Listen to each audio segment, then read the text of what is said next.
Bendung Katulampa adalah bangunan yang terdapat di Kelurahan Katulampa, Kota Bogor, Jawa Barat. Bangunan ini dibangun pada tahun 1911 dengan tujuan sebagai peringatan dini atas air yang sedang mengalir ke Jakarta serta sarana irigasi lahan seluas 5.000 hektar yang terdapat pada sisi kanan dan kiri bendung. 1.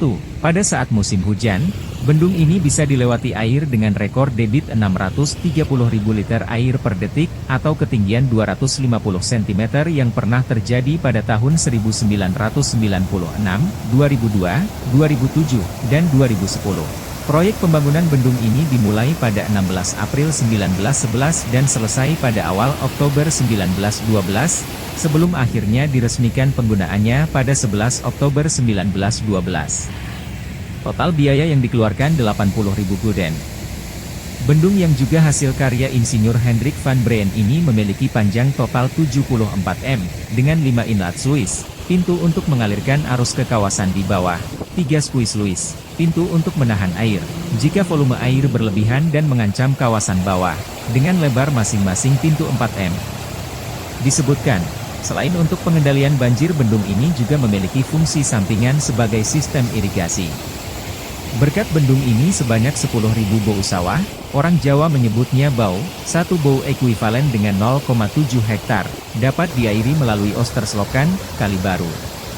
Kanal Oosterschellokken ini sebelumnya telah dibangun pada abad ke-18 atas prakarsa Gubernur Jenderal Baron van Imhoff. Saluran air ini mengalir dari sini melintasi Weltevreden, Menteng. Sebelumnya kanal ini dimaksudkan untuk lalu lintas pelayaran ke pedalaman, ke arah Bogor. Bukan hanya Gubernur Jenderal Baron van Imhoff, tetapi juga Gubernur Jenderal Daendels telah mempunyai rencana untuk menggali kanal untuk pelayaran ke pedalaman. Namun untuk itu diperlukan banyak sekali skutsluizen, konstruksi kanal yang memungkinkan kapal bisa naik ke kawasan lebih tinggi, dengan cara membendung air sampai kapal terangkat setingkat demi setingkat, dan sebaliknya. Betapa penting bendung Katulampa ini bisa dilihat dari siapa yang meresmikan.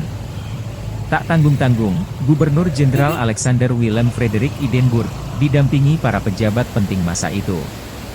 Mereka antara lain Kepala Insinyur Negara Roos, Insinyur Van Diesel, Insinyur Hendrik van Breen, Pengawas Lewiliang dan Bogor, Anggota Dewan Ebing, Administrator D. V. Enstra, Ciluar, Mulder, Kedung Halang, Valette, Pondok Gede, Sol, Ciomas, Residen Batavia, Asisten Residen, Setingkat Wedana, Bogor, dan para patih Bogor, Batavia dan Meester Cornelis, sekarang Jatinegara.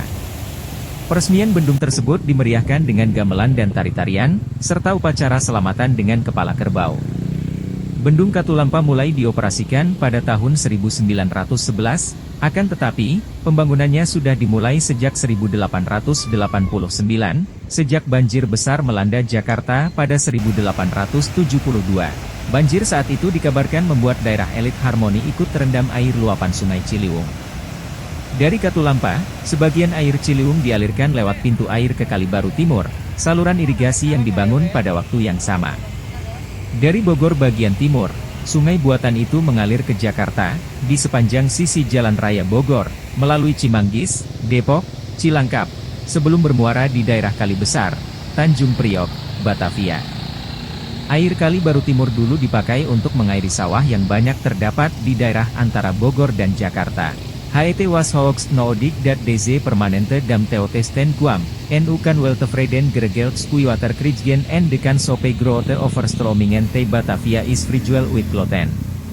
Adalah sangat perlu bendung permanen ini direalisasikan, kini Weltevreden, Menteng, bisa secara teratur memperoleh pengairan dan peluang banjir besar di Batavia nyaris tertutup. Batavia as Nieuwsblad, 12 Oktober 1912. Sampai tahun 1990, areal persawahan di Bogor dan Jakarta masih banyak, yakni 2.414 hektar. Namun kini sawah hampir habis. Hanya Bogor dan Cibinong yang masih memiliki 72 hektar sawah, sementara Jakarta sama sekali habis. Sehingga fungsi irigasi bendung Katulampa bisa dikatakan sudah berakhir akibat punahnya areal persawahan di Bogor dan Jakarta.